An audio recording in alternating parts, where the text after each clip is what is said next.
Hello Philippines and hello world! Another day, another vlog. Pansin nyo, napakabilis ng panahon, Lunes na naman, nakakaloka. Nakakabitin yung isang araw na walang paso. Ilang araw na lang, February na naman, nakakaloka. At heto nga, at papasok na sa school ang aking mahal na anak. At syempre, unang araw din ng aking trabaho. O eksena mo, napakalaki ng mukha mo, akla. Sinakop na ang buong screen ng cellphone, nakakaloka ka. Pagkatapos nga kanina ng tanghali, dumaan ako dito. Kung tatanungin nyo po kung saan ito, dito po yan sa Santa Rosa, Nueva Ecija. At naisipan ko nga bumili ng pagkain ni Maro. Dito nga ako bibili sa may sweet tooth. Ano yun, matamis na ngipin? Nakakaloka. Tara at samahan nyo po akong pasukin ito. At ayun nga, at andito ako sa labas at papasok na ako sa tindahan. Siyempre, buksan natin ang pinto para makapasok tayo. Aba, napakadami nilang tinda. Dati napakaliit lang nito at napakalapit sa bahay namin, kaya lang lumipat sila dito sa malapit sa may simbahan. Nag-improve sila, napakadami na nilang tinda. Meron nga silang butchiron, di ba, mura lang. Sa iba nga ay napakamahal niya. Meron nga din silang mga palaman dito, napakalalaki at napakadami, di ba? Tignan natin. Hinahanap ko nga hitataka, ba't wala?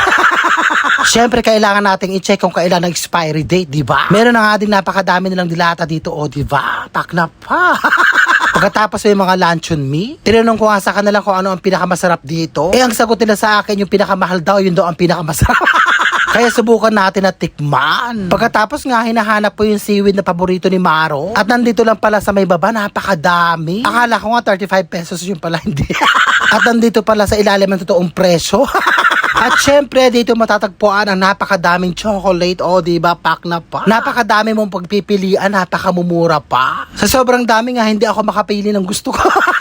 Syempre, tingin-tingin tayo, baka may magustuhan ako. Malay nyo naman, diba? Abay, bilisan mo akla at may trabaho ka pa. Marami pa naghihintay sa iyong pasyente. Diba, may vlog na ako, charot?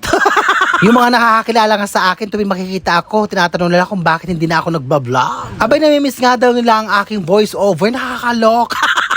Actually, tinatamad na talaga ako.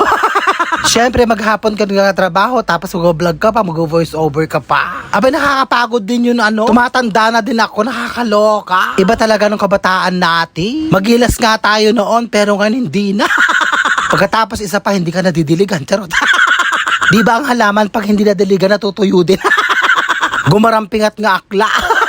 Kung saan-saan na napunta tong voice over ko, nakakaloka. Siya, magbayad na tayo na matapos na. So, ayun nga at konti lang ang aking napili. Kailangan natin magtipid-tipid akla. So, paano yan? Hanggang sa muli, I love you all and I thank you.